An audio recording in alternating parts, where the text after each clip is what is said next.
The Forbidden Prophecy, Monk Hongju and the Silent Warning for 2025. There are secrets that were never meant for us to understand, only to test whether we dare to face them.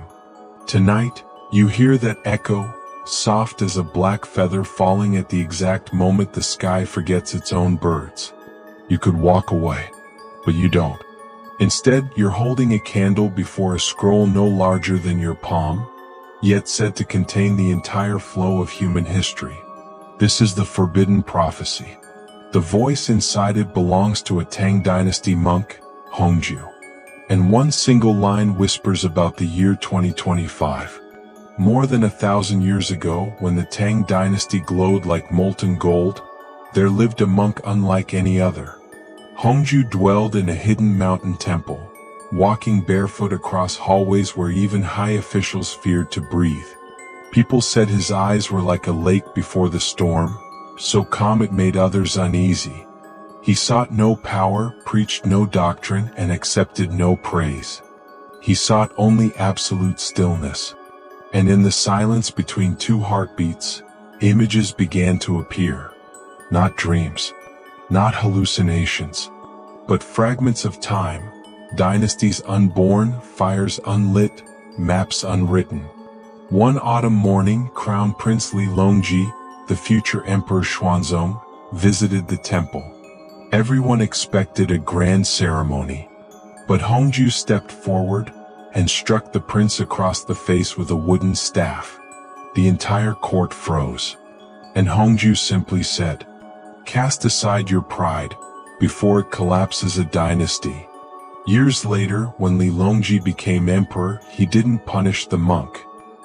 He instead bestowed honor upon him and ordered scribes to record all of Hongju's teachings onto silk scrolls sealed in cedarwood. Among them were 14 cryptic poems, about suns, red dragons, lotus blooms, jade smoke. No one realized they were a map of time. 8 centuries later, scholars unrolled the scroll, and history began to align line by line. Verse 1. The sun and moon fall from the sky, the fall of the Ming dynasty, 1644.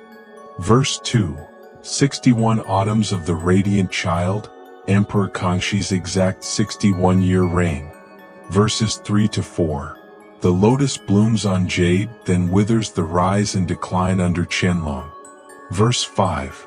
The red dragon grows too heavy, 1796, start of turmoil and the opium era. Verse 6.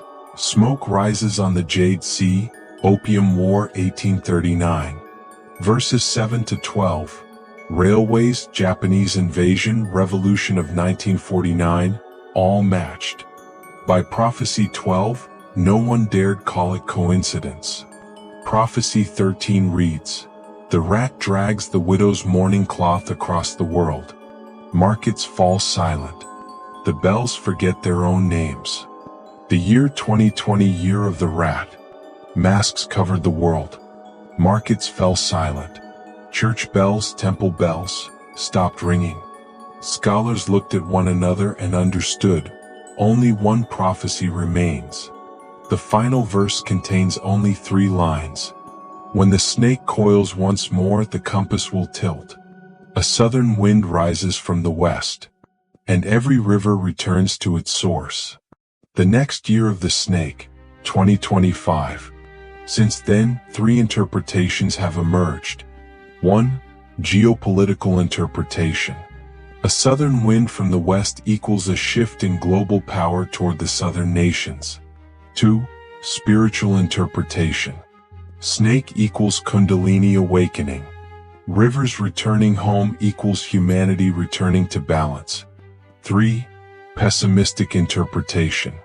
A warning of economic upheaval, social fracture, and a global pivot. No one knows what Hongju truly meant. Maybe all of them. Maybe none. Prophecies are not chains. They are mirrors.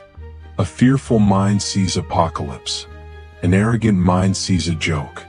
But a humble mind sees a reminder.